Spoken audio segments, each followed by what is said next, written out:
3 faces, 3 stories, all of them end in blood. A daughter murders her own parents. A perfect family man turns out to be a cold-blooded killer. And the daughter of the infamous Happy Face killer reveals the horrors of growing up with a serial murderer. All that and more, right now on True Crime Daily.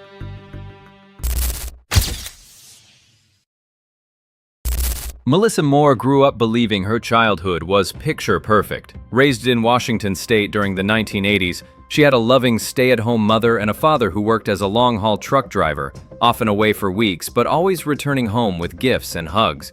Yet behind this seemingly normal life was a horrifying truth Melissa never imagined. Her father, Keith Jesperson, would later become infamous across America as the Happy Face Killer, named for the smiling faces he drew on anonymous confession letters sent to media outlets. His brutal crimes remained hidden until Melissa was a teenager. She recalls a chilling conversation at 15 years old when her father hinted at a dark secret he could never confess without fearing her betrayal. She felt deeply unsettled but didn't understand the danger. Eventually, Jesperson's crimes surfaced. He had murdered at least 8 women during the 1990s, leaving Melissa stunned. One of his first words to her after his arrest was cold and unforgettable. He advised her to change her last name. From that moment, she understood the horrific truth. Melissa's struggle didn't end with her father's imprisonment. The trauma of discovering that her childhood memories were intertwined with a serial killer led her to write a confessional book and launch a podcast titled Happy Face. Her story has now been dramatized into a television series, where Dennis Quaid plays Jesperson, highlighting not only the murders but also the long-lasting psychological damage inflicted on his daughter. Melissa believes the crime sent ripples of trauma through her family and beyond, affecting entire communities. She recalls the emotional turmoil of speaking to her father during a prison call 3 years ago, the last conversation they ever had. On that call, she asked him about his childhood and learned of his own past abuse, including incidents of animal cruelty and sexual assault he endured. For a moment, Melissa felt sympathy for the man she once called Dad, but as the call ended, she chose not to accept further contact. She recognized that her father would always prey upon her vulnerability, using any emotional opening to manipulate her once again. Her story exposes the toxic entanglement victims of familial abuse often face, a constant battle between the memory of love and the weight of betrayal. Today, Melissa continues her work as an advocate, sharing her journey to help others understand the hidden wounds violent crimes leave behind. Her life serves as a haunting example that even the most charming smile can mask the darkest of secrets.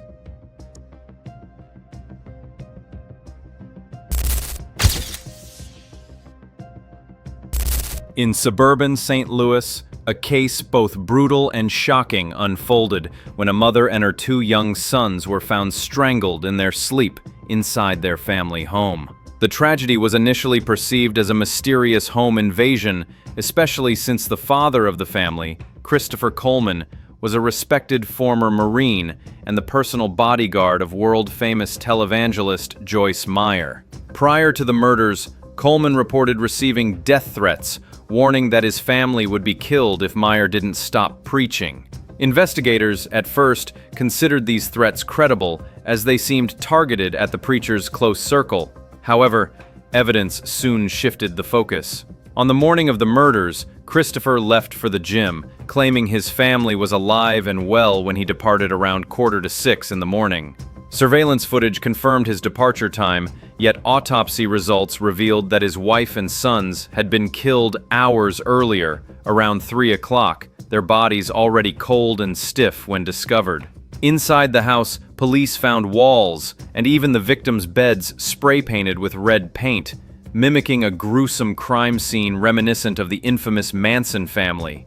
Adding to the disturbing discovery, forensic experts traced the threatening emails Coleman had allegedly received back to his own work laptop and home internet connection. Investigators then uncovered an affair that shattered the image of the devoted husband. Coleman had been secretly involved with Tara, his wife's high school friend. Together, they exchanged intimate photos and videos while planning a future together. Police found proof of trips, credit card payments covering Tara's expenses, and romantic getaways, including a stay in Hawaii.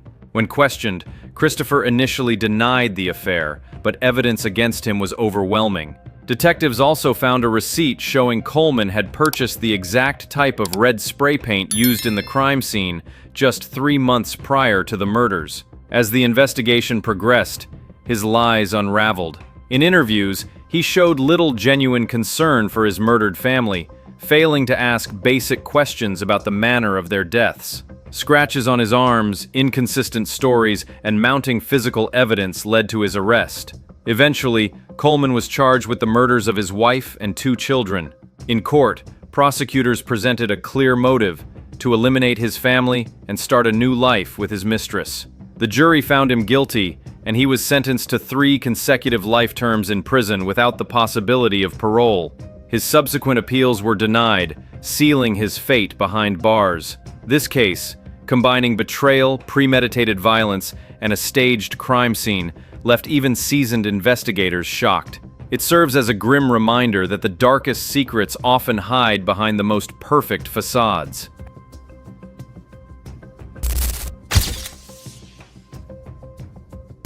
A shocking crime has shaken the state of Georgia. 17-year-old Sarah Grace Patrick has been arrested and charged with 2 counts of murder and 2 counts of aggravated assault. According to investigators, she is accused of killing her own mother and stepfather in their home back in February. The bodies of James and Christy Rock were found by the couple's 5-year-old daughter, Sarah's younger sister. What's even more disturbing is that Sarah herself made the emergency call reporting the murders. Nearly 5 months later, she turned herself in to police. Investigators found no signs of forced entry into the house, and so far, the motive behind the killings remains a mystery. Adding to the chilling story are Sarah's strange posts on TikTok after the murders.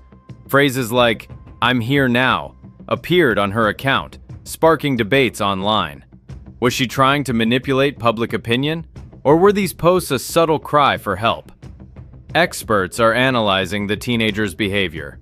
Dr. Sue Kornbluth, a family relationship specialist, suggests that Sarah may be suffering from severe mental illness. She believes the girl possibly experienced long-term abuse within the family, though no evidence of this has yet been confirmed. According to Dr. Kornbluth, such extreme behavior doesn't just appear without a cause. Criminologist and professor Dr. Debbie Goodman categorizes the crime as a rare case of family homicide, specifically matricide, the killing of a mother. She believes Sarah's main motive could have been attention-seeking. According to Goodman, the girl deliberately used social media to manipulate public perception and draw attention to herself. The case took an even stranger turn when it was revealed that Sarah had reached out to true crime bloggers. She directly messaged at least one influencer, asking them to cover the murder case, stating that the victims were her own parents. Essentially, the suspect herself was requesting publicity for the crime. Experts believe this behavior signals deep psychological disturbance, perhaps psychosis or narcissistic traits. While there's still no confirmed history of abuse in Sarah's case, and she legally remains only a suspect, her actions suggest a need for attention at any cost. As psychologists emphasize, today's criminals don't necessarily look like villains. Even a typical teenager can commit a horrifying crime. The investigation is ongoing. The charges against Sarah Grace Patrick are serious, and detectives are now working to uncover what drove this 17-year-old girl to such a brutal act. If you found these news as shocking as we did, don't forget to like this video, subscribe to the channel, and hit the bell icon. New true crime cases drop here every week. Stay safe, and see you in the next episode.